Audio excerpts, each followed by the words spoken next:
আসসালামু আলাইকুম, কেমন আছেন আপনাদের সবাইকে আকরায়ন পেচ্ছেন নতুন ভিডিওতে স্বাগতম।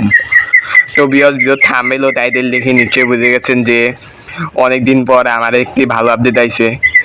তো বিয়স এই ঈদের পর দিনই আলহামদুলিল্লাহ আমার একটি ভালো আপডেট আছে, সেটা হচ্ছে আলহামদুলিল্লাহ আমার চিনাজগুলো দেখে আস্তে আস্তে সুস্থ হয়ে যেতেছে। বিয়স দেখতে পাচ্ছেন চিনাজগুলোর আগের যে চঞ্চলতা, সেই চঞ্চলতাও ফিরে আসতেছে।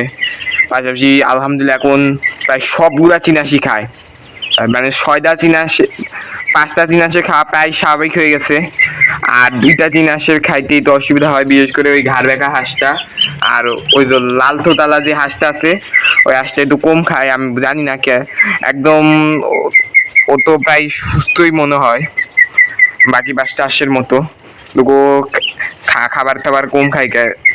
এই হাঁসটা তো খাবারও খাইতে অসুবিধা স্বাভাবিক, কারণ এর ঘাড়টা বেঁকা, ঘাড় বেঁকা রোগটা এখনো যায়নি। তো আলহামদুলিল্লাহ 7টা বাচ্চা বাইচে আছে আলহামদুলিল্লাহ, এটাই আল্লাহর কাছে লাখ কোটি শুকরিয়া। আর আরেকটা বিষয় আপনারা যারা জানেন না তাদের উদ্দেশ্যে বলে রাখি, আমার চিনাসের বাচ্চা ছিল 14 পিস। এই 14 পিস থেকে যখন এদের বয়স মোটামুটি 35 থেকে 40 দিনের মতো হয়েছে, তখন এদের একটা ভয়ানক রোগ হয়। আমি বুঝি না যে কি রোগটা হয়েছিল। আমার যত ধারণা ডাকলে রোগটা হয়েছিল আর কি। তো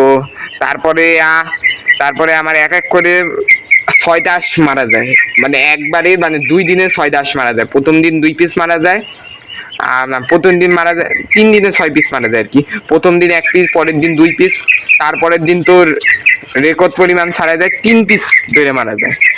তারপরে তারপরে 2 দিন আবার মারা যাওয়া বন্ধ থাকে, পরে যা আবার একটা হাঁস মারা যায়। আর যাও বেঁচে ছিল ওই সময়কার মধ্যে সবগুলাই ছিল অসুস্থ।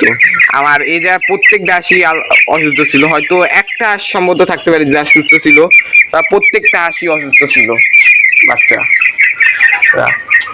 হ্যাঁ, আর ওর মাকে একবার অসুস্থ মনে হয়েছিল চলো, আলহামদুলিল্লাহ ওর কোনো অসুখ টসুখ হয় নাই আলহামদুলিল্লাহ। এটা আল্লাহর কাছে লাখ কোটি শুকরিয়া যে ওর মার কোনো অসুখ হয় নাই। পরে দেখি তো এইভাবে করে আমার 7টা বাচ্চা শেষমেশ থাকে।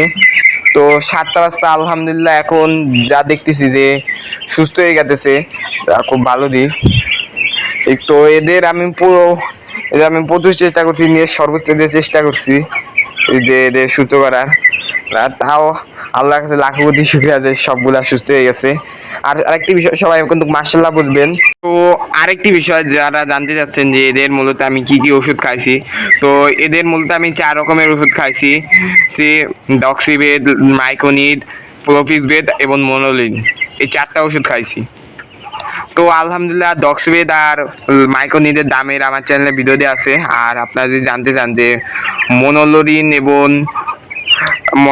প্রোপিসবেট এই 2টা ওষুধের দাম সম্পর্কে, তো আমি ইনশাল্লাহ ভিডিও দেবো, আপনারা কমেন্ট করুন, অবশ্যই ইনশাল্লাহ ভিডিও আসবে খুব তাড়াতাড়ি।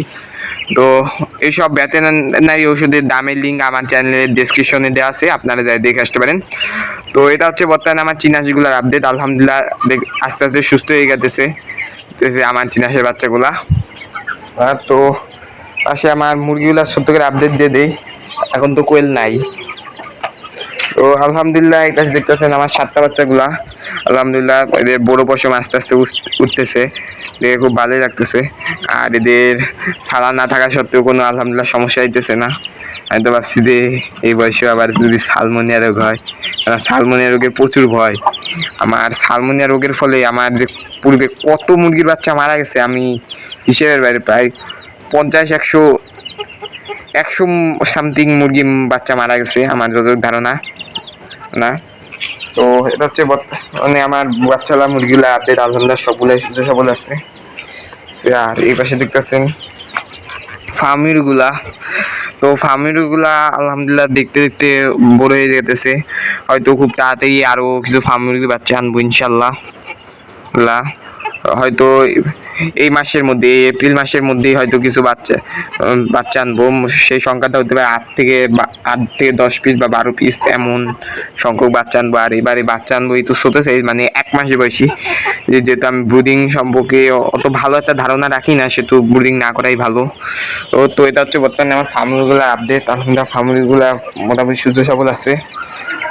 সে তো মেন আপডেটই তো গেছে আমার চীনাসে, যে চীনাসগুলো আলহামদুলিল্লাহ সুস্থ সবল হয়ে গেছে। তো এই ছিল আজকের ভিডিও। আশা করি ভিডিওটি ভালো লেগেছে। ভিডিওটি ভালো লাগলে চ্যানেলটিকে সাবস্ক্রাইব করে আসুন। আল্লাহ হাফেজ।